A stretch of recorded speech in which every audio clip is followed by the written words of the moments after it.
ಮುಗೀತೆ. ಈಗ ಒಳ್ಳೆ ಬಟ್ಟೆ ಹಾಕ್ಬಿಟ್ರು, ಬಟ್ಟೆ ಹಾಕಿ ರೋಡ್ ಮೇಲೆ ಬಿಡಕ್ಕಾಗತ್ತಾ? ಎಲ್ಲಿ ಅವ್ರ ಮನೆ? ಏನ್ ಕಳ್ಕೊಂಡೆ? ತೋಟದಲ್ಲಿ ಇದೇನು ಕಳ್ಕೊಂಡ್ಬಿಟ್ಟೆ. ಏನ್ ಕಳ್ಕೊಂಡ್ಬಿಟ್ಟೆ? ಹೊರಗೇಳ್ರಿ. ದೇವ್ರು ಏನ್ ಮಾಡಿದ್ ಮನುಷ್ಯನಿಗೆ? ಒಂದು ಮನೆ ಮಾಡಿದ್ರಲ್ಲ, ಮನೆಯನ್ನು ಕಳ್ಕೊಂಡ್ಬೇಡ. ಏನ್ ಕಳ್ಕೊಂಡ್ಬಿಟ್ಟ? ಮನೆಯನ್ನ. ಇವತ್ತುವರೆಗೂ ವಿಜ್ಞಾನಿಗಳು ಏದೇನ್ ತೋಟವನ್ನು ಹುಡುಕ್ತಾ ಇದ್ದಾರೆ. ಏನ್ ಹುಡುಕ್ತಾ ಇದ್ದಾರೆ? ಇವತ್ತವರೆಗೆ ಸಿಗ್ತಾ ಇಲ್ಲ ಅವರಿಗೆ. ಏದೇನಂದ್ರೆ ಏನ್ ಗೊತ್ತಾ? ಏನಂದ್ರೆ ಏದೇನಂದ್ರೆ ದೇವರ ಪ್ರಸನ್ನತೆ. ಏನ್ರಿ? ದೇವರ ಪ್ರಸನ್ನತೆ. ಮನುಷ್ಯನು ಪಾಪ ಮಾಡಿದಾಗ ಏನನ್ನ ಕಳ್ಕೊಂಡ? ಏನ್ ಕಳ್ಕೊಂಡ? ಆದಿಯಲ್ಲಿ ಇಬ್ಬರು ಇದ್ದರು. ಮತ್ತಾಯ 18ರಲ್ಲಿ ಎಲ್ಲಿ ಇಬ್ಬರು ಮೂವರು ನನ್ನ ಹೆಸರಿನಿಂದ ಕೂಡಿ ಬರ್ತಾರೋ ಅಲ್ಲಿ ನಾನು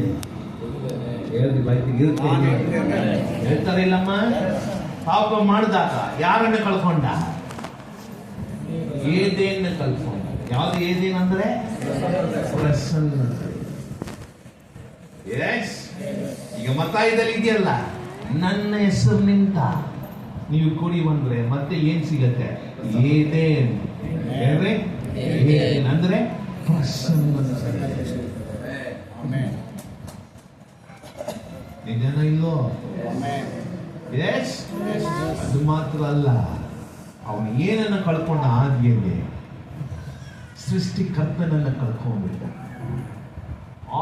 ರಚನೆಗಾರ. ಹೇಳ್ತೀವಿ ರಚನೆಗಾರ. ಎರಡನೇದು ಅಥಾರಿಟಿ, ಅಧಿಕಾರವನ್ನು ಕಳ್ಕೊಂಡ. ಮೂರನೇದು ಆಥರ್ಶಿಪ್, ದೃಢೀಕರಣನ ಕಳ್ಕೊಂಡ್ಬಿಟ್ಟ. ನಾಲ್ಕನೇದು ಅಥೆಂಟಿಕ್, ಒರಿಜಿನಲ್, ಎಲ್ಲವನ್ನು ಕಳ್ಕೊಂಡ್ಬಿಟ್ಟ. ಯಾವಾಗ ತಂದೆ, ಮಗ, ಪವಿತ್ರಾತ್ಮನ ಹೆಸರಿನಲ್ಲಿ ದೀಕ್ಷಾಸ್ನಾನ ತೆಗಿತೀಯೋ, ಯೇಸುವನ್ನ ಹೃದಯದಲ್ಲಿ ನಂಬಿ ಬಾಯಲ್ಲಿ ಅರಿಕೆ ಮಾಡ್ತೀಯೋ, ನೀನು ಏನು ಕಳ್ಕೊಂಡ್ಯೋ? ಎಲ್ಲಿಂದ ಬಿದ್ದೀಯೋ? ಎಲ್ಲಿಂದ ಬಿದ್ದ? ಪಾಪದಿಂದ ಬಿದ್ದ. ತೋಟದಲ್ಲಿ ಬಿದ್ನಲ್ಲ, ಎಲ್ಲಿಂದ ಬಿದ್ದೀಯೋ ಅಲ್ಲಿಂದ ದೇವರು ಮತ್ತೆ ನಿಮ್ಮ ಮೇಲೆ ನೀನ್ ಏನ್ ಮಿಸ್ ಮಾಡಿದೆ? 2 ಮರ ಇತ್ತು ತೋಟದಲ್ಲಿ. ಒಂದು ಒಳ್ಳೆಯದು ಕೆಟ್ಟದ್ದು ಅರಿವ ಮರ, ಇನ್ನೊಂದು ಜೀವ ವೃಕ್ಷದ ಮರ. ಹೌದಾ ಇಲ್ವೋ? ಈ ಒಳ್ಳೆಯದು ಕೆಟ್ಟದ್ದು ಮರ ತಿನ್ನಬಾರ್ದಂತೆ ದೇವರು ಹೇಳಿದಾಗ ಅದನ್ನ ಹೋಗಿ ತಿಂದು ಅವನ ಪಾಪನ ಮನುಷ್ಯಾಗ್ತಾನೆ. ಆದರೆ ಪ್ರಕಟಣೆ 2ನೇ ಅಧ್ಯಾಯದಲ್ಲಿ ಯೇಸು ಎಫೆಸದಲ್ಲಿ ಬಂದಾಗ, ನೀನು ಎಲ್ಲಿಂದ ಬಿದ್ದೀಯೋ ನೀನು ನೆನಪಿಗೆ ನೀನು ಮನ ತಿರುವುದಾದರೆ ತೋಟದಲ್ಲಿ ಇದ್ದ ಜೀವ ವೃಕ್ಷದ ಹಣ್ಣನ್ನ ಏನ್ ಮಾಡ್ತೀಯಾ? ತಿಂತೀಯ. ಜೀವ ವೃಕ್ಷಗಳ ಜೀವ. ಜೀವ ಅಂದ್ರೆ ಮರಣವೇ ಇಲ್ಲ. ಏನಿಲ್ಲ. ಆದಿಯಲ್ಲಿ ದೇವರು ಹೆಂಗ್ ಸೃಷ್ಟಿ ಮಾಡಿದ ಮನುಷ್ಯನ? ಎಷ್ಟು ದಿನಕ್ಕೆ? 1 ದಿನಕ್ಕ? ಚಿರಕಾಲಕ್ಕ? ಈಗ ಚಿರಕಾಲ ಬೇಕಂದ್ರೆ ಜೀವ ವೃಕ್ಷದ ಹಣ್ಣನ್ನ ತಿಂತೇವೆ. ಅದು ಮನುಷ್ಯನ ತೋಟದಲ್ಲಿ ಕಳ್ಕೊಂಡ್ಬಿಟ್ಟ. ದೇವ್ರು ಬಿಡ್ಲಿಲ್ಲ.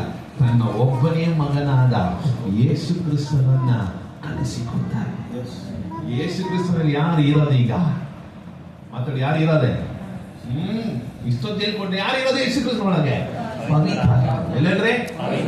ಹೊರಗಲ್ರೇ? ಎಷ್ಟು ವರ್ಷ? ನೋ 33.5 ವರ್ಷ. ಎಷ್ಟು ವರ್ಷ? ಯಾರು ಸಿಗಾಕೊಂಡಿರೋದೆ? ಪವಿತ್ರಾತ್ಮ. ಯಾರೊಳಗೆ? ಯೇಸು ಒಳಗೆ. ಕರೆಕ್ಟಾ?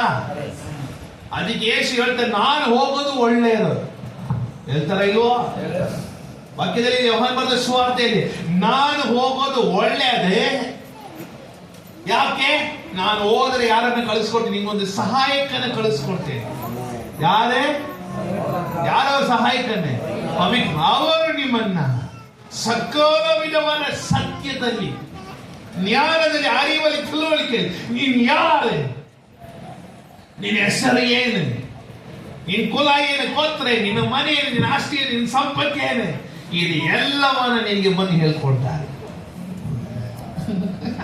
ಹೋಲಿ ಸ್ಪಿರಿಟ್ ಇನ್ನು ತಟ ಬಾಬಮ್ಮ ಅಲ್ಲ, ಇಲ್ಲ ಕೈ ತಟ್ಟದಲ್ಲ, ಜಿಗಿಯೋದಲ್ಲ. ಹೋಲಿ ಸ್ಪಿರಿಟ್ ಪವಿತ್ರಾತ್ಮನು ಬರದೆ ನೀನ್ ಯಾರು ನೀನ್ ಎಂತವನು, ಯಾರ ಮಗು ನೀನು, ನಿನ್ಗೇನು ಅಧಿಕಾರ ಇದೆ, ನಿನ್ಗೇನು ಬಲ ಇದೆ, ನಿನ್ನ ಸೊತ್ತು ಏನು, ಸಂಪತ್ತು ಏನು, ನೀವು ಹೆಂಗ್ ನಡೆದ್ರೆ ಇದನ್ನೆಲ್ಲ ಹೊಂದ್ಕೋಬಹುದೇ? ಇದನ್ನೆಲ್ಲ ಹೇಳ್ಕೊಡೋದಿಕ್ಕೆ, ಟೀಚ್ ಮಾಡೋದಿಕ್ಕೆ.